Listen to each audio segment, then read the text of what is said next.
सध्या सुप्रीम कोर्टात शिवसेनेच्या आमदारांच्या अपात्रतेबद्दल किंवा शिवसेना पक्ष कोणाकडे असले पाहिजे, शिवसेनेचं चिन्ह कोणाकडे असलं पाहिजे, या सगळ्या गोष्टींबद्दल एक अतिशय एक्सटेन्सिव्हली युक्तिवाद सुरू आहे. आता गेल्या 6.5 दिवसांपासून ज्येष्ठ विधिज्ञ असलेले कपिल सिब्बल हे याबद्दल ठाकरेंच्या बाजूने युक्तिवाद करत होते.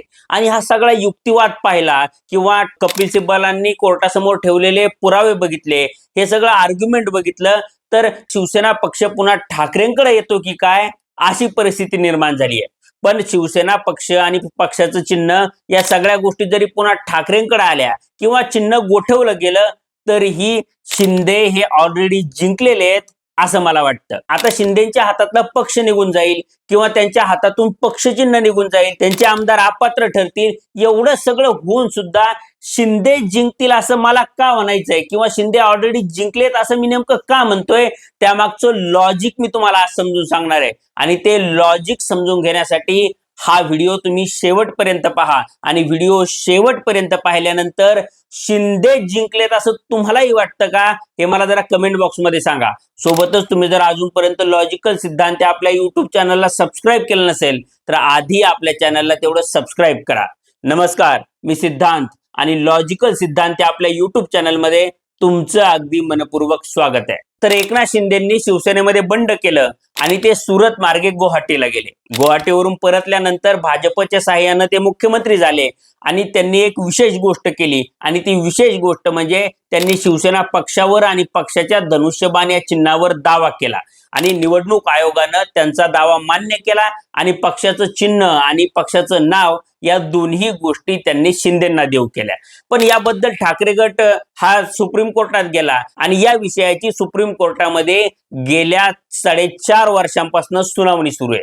आता या सुनावणीने आता वेग पकडलाय आणि ती अंतिम टप्प्यात आली आणि या अंतिम युक्तिवादामध्ये कपिल सिब्बल हे ठाकरेंच्या शिवसेनेच्या बाजूने युक्तिवाद करतायत आणि गेल्या 6.5 दिवसांपासून त्यांनी जो युक्तिवाद केला तो युक्तिवाद पाहता ठाकरेंच्या शिवसेनेला शिवसेना हे नाव म्हणजे त्यांचा पक्ष आणि त्या पक्षाचं धनुष्यबाण हे चिन्ह हे पुन्हा परत मिळेल अशी शक्यता निर्माण झाली आहे. आता शिंदेच्या हातून त्यांचा पक्ष आणि पक्षाचं चिन्ह या दोन्ही गोष्टी गेल्या आणि शिंदेचे आमदार अपात्र झाले तरीही ही लढाई शिंदे ऑलरेडी जिंकलेले आहेत असं मला वाटतं. आता मी हे का म्हणतो त्यामागचं लॉजिक आपण एक एक करून समजून घेऊ.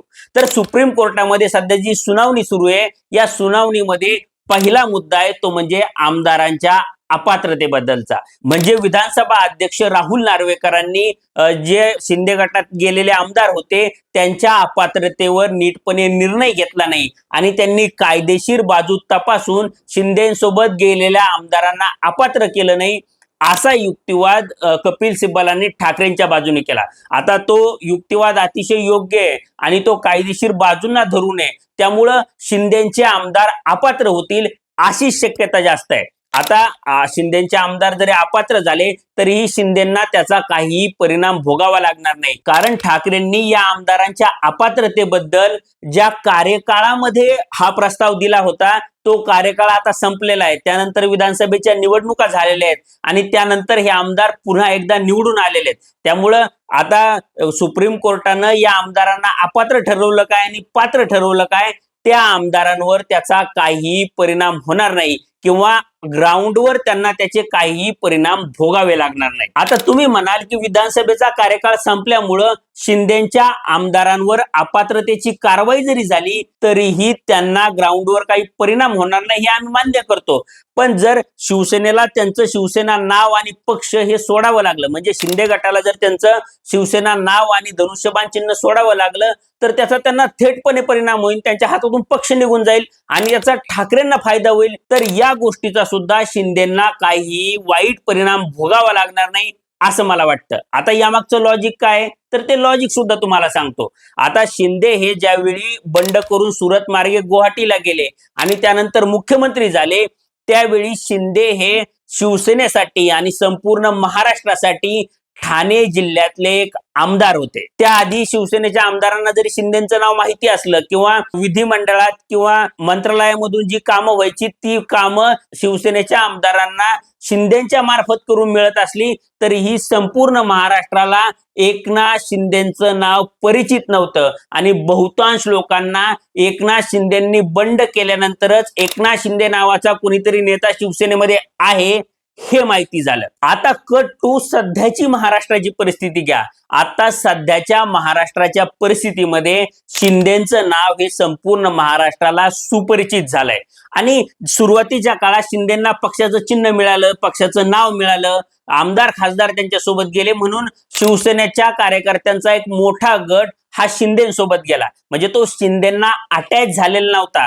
पण सध्याची परिस्थिती अशी आहे की गेल्या 4.5 वर्षांमध्ये शिंदेंनी या कार्यकर्त्यांना ज्या प्रकारे मदत केली, कार्यकर्त्यांशी संपर्क साधला, थेटपणे एकनाथ शिंदे हे स्वतः त्या कार्यकर्त्यांना ऍक्सेसिबल झाले. श्रीकांत शिंदे ज्या प्रकारे महाराष्ट्रामध्ये किंवा शिवसेनेच्या कार्यकर्त्यांमध्ये ऍक्टिव्हेट झाले आणि त्यांनी कायदेशीर असेल, बेकायदेशीर असेल, आर्थिक पातळीवर असेल, सामाजिक पातळीवर असेल, प्रशासनाच्या पातळीवर असेल, अशा सगळ्या परीनं त्या कार्यकर्त्यांना सढळ हातानं मदत केली आणि शिंदेच्या या सढळ हातानं मदत करण्याचा परिणामच तुम्हाला महाराष्ट्राच्या स्थानिक स्वराज्य संस्थांच्या निवडणुकांमध्ये बघायला मिळाला असेल. म्हणजे महाराष्ट्राच्या स्थानिक स्वराज्य संस्थांच्या निवडणुका झाल्या त्यावेळी एकनाथ शिंदेंनी भाजपच्या तोडीला तोड पैसा वाटला आणि पैशाचा महापूर महाराष्ट्रात आणला. म्हणजे शिंदेंनी पैशाच्या त्या ओघामुळं आपले नगरसेवक, आपले जिल्हा परिषद पंचायत समिती सदस्य हे निवडून आणले. म्हणजे काय झालं तर त्यांनी ग्राउंडवर काम करणाऱ्या कार्यकर्त्यांना आर्थिक बळ दिलं आणि त्यांच्या निवडणुका या स्वतःच्या खर्चानं लढवल्या. आता एकनाथ शिंदे हे आपल्या निवडणुका लढवतायत, त्यासाठीचा खर्च करतायत. दुसरीकडे आपण कोणतं काम घेऊन गेलो तर ते काम आपलं करून देतायत, आपल्याला टेंडर्स देतायत. ते 24 तास आपल्यासाठी ऍक्सेसिबल असतात आणि प्रशासनात असेल, पोलीस स्टेशनला असेल किंवा इतर ठिकाणी असेल, आपलं कोणतंही काम असलं शिंदेच्या माध्यमातून आपण ते करून घेऊ शकतो असा विश्वास आता शिवसेनेच्या कार्यकर्त्यांमध्ये निर्माण झालाय. त्यामुळे एकनाथ शिंदेची ठाणे जिल्ह्यातला शिवसेनेचा एक आमदार अशी जी ओळख होती ती ओळख आता बरीच मागे पडली आहे आणि कार्यकर्त्यांना सढळ हाताने मदत करणारा, त्यांच्या आडी अडचणींमध्ये धावून येणारा, सुखदुःखामध्ये उभा राहणारा आणि त्यांना आर्थिक पातळीवर असेल किंवा राजकीय पातळीवर असेल स्टँड व्हायला मदत करणारा नेता म्हणून झालेली आहे. आणि त्यामुळं शिवसेनेच्या कार्यकर्त्यांमध्ये एकनाथ शिंदेबद्दल एक विश्वास निर्माण झालेला आहे आणि ते कार्यकर्ते भावनिक दृष्ट्या एकनाथ शिंदेशी जोडले गेलेले आहेत हे आपण लक्षात घेतलं पाहिजे. त्यामुळं शिवसेनेचं नाव असेल, शिवसेना पक्ष असेल, शिवसेनेचं चिन्ह असेल, या सगळ्या गोष्टी जरी एकनाथ शिंदेकडून हिरावून घेतल्या गेल्या तरीही शिवसेनेच्या कार्यकर्त्यांमध्ये एकनाथ शिंदेच्या बद्दल जी भावना निर्माण झाली आहे ती भावना आता कोणी हिरावून घेऊ शकत नाही आणि त्यामुळं शिवसेनेचे नेते, कार्यकर्ते हे पक्षचिन्ह आलं काय आणि गेलं काय या सगळ्या परिस्थितीमध्ये एकनाथ शिंदे सोबतच राहतील असं मला वाटतं. आता शिवसेना पक्ष आणि पक्षाचं चिन्ह जरी एकनाथ शिंदेकडून हिरावून घेतलं गेलं तरीही त्यांना त्याचा कोणताही तोटा होणार नाही असं मी म्हणण्यामागचं कारण म्हणजे एकनाथ शिंदेंनी स्वतःची मराठा नेता म्हणून बनवलेली प्रतिमा. आता जरांगे पाटलांचं आंदोलन हे एकनाथ शिंदेंनी ज्या प्रकारे हँडल केलं किंवा त्यांनी शिंदे समिती स्थापन केली, त्यानंतर शिंदे समितीने ज्या कुणबी नोंदी शोधल्या आणि त्यामुळं लाखो मराठा समाजातली लोक ही ओबीसी आरक्षणामध्ये गेली. म्हणजे कुणबी सर्टिफिकेटच्या माध्यमातून ओबीसी आरक्षणाचा लाभ घ्यायला लागली आणि त्यामुळं एकनाथ शिंदेभोवती मराठा समाजाचे एक मोठे नेते असं वलय निर्माण झालं किंवा त्यांची प्रतिमा ही मराठा समाजातले महाराष्ट्रातले सध्याचे सर्वात मोठे नेते अशी निर्माण झाली. आता तुम्ही म्हणाल की महाराष्ट्रातले मराठा समाजाचे सर्वात मोठे नेते तर शरद पवार आहेत, पण शरद पवारांचं वय पाहता आता इथून पुढच्या काळामध्ये ते राजकारणामध्ये किती सक्रिय राहू शकतील हा प्रश्न आहे. दुसरीकडे मराठा समाजाचं नेतृत्व म्हणून ज्या अजित पवारांकडे बघितलं जात होतं, ते अजित पवार आता सध्या आपल्यामध्ये नाही आहेत. सुप्रिया सुळे या संसदेमध्ये भाषण ठोकण्यापलीकडे काही करत नाहीत. म्हणजे महाराष्ट्रात ग्राउंड लेवलला येऊन काम त्या करत नाहीयेत आणि यामुळं महाराष्ट्रात मराठा समाजाच्या नेतृत्वाची एक पोकळी निर्माण झाली आहे आणि ती पोकळी शिंदे हे भरून काढताना आपल्याला दिसत आहेत आणि त्यामुळं सध्याच्या घडीला पॉवरफुल असलेला किंवा जनाधार असलेला एक मराठा नेता म्हणून एकनाथ शिंदे हे उदयाला आलेले आहेत, हे आपल्याला ऍक्सेप्टच करावं लागेल. त्यामुळे आता शिवसेनेचं नाव, शिवसेना पक्ष, शिवसेनेचं चिन्ह या सगळ्या गोष्टी जरी शिंदेकडून हिरावून घेतल्या गेल्या किंवा त्या ठाकरेंकडे गेल्या, तरीही शिंदेसोबत जोडली गेलेली जी लोक आहेत ती लोक त्यांच्यापासून दूर होऊन ठाकरेंकडे परत जातील अशी सुतराम शक्यता सध्या तरी नाहीये. आता तुम्ही म्हणाल की शिवसेनेचं पक्ष आणि चिन्ह या दोन्ही गोष्टी जर ठाकरेंकडे गेल्या तर तो ठाकरेंचा मॉरल विजय असेल आणि शिवसेनेचे कार्यकर्ते आणि नेते जरी शिंदेकडून ठाकरेंकडे गेले नाहीत तरी जनतेमध्ये शिंदेंनी पक्ष चोरला आणि भाजपनं निवडणूक आयोगाच्या मदतीनं त्यांना तो पक्ष चोरण्यामध्ये मदत केली, हा मेसेज लोकांमध्ये जाईल. पण मला ते अजिबात वाटत नाही, कारण सगळ्या महाराष्ट्राला माहितीये की शिंदेंनी कशा प्रकारे बेकायदेशीरपणे शिवसेना हा पक्ष चोरला आणि भाजपनं निवडणूक आयोगाला मॅनेज करून कशा प्रकारे शिंदेंना मदत केली. पण तरीही 2024च्या विधानसभा निवडणुकीमध्ये लोकांनी शिंदेंना आणि भाजपला भरघोस मतदान केलं.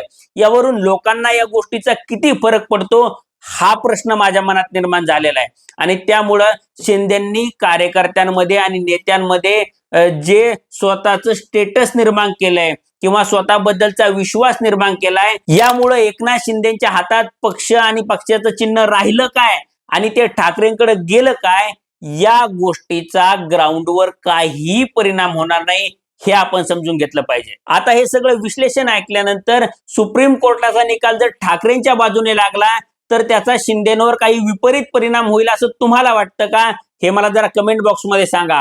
हा व्हिडिओ आवडला असेल तर व्हिडिओला लाईक करा आणि असेच नवनवीन व्हिडिओ पाहण्यासाठी लॉजिकल सिद्धांत आपल्या युट्यूब चॅनलला सबस्क्राईब करायला विसरू नका. धन्यवाद.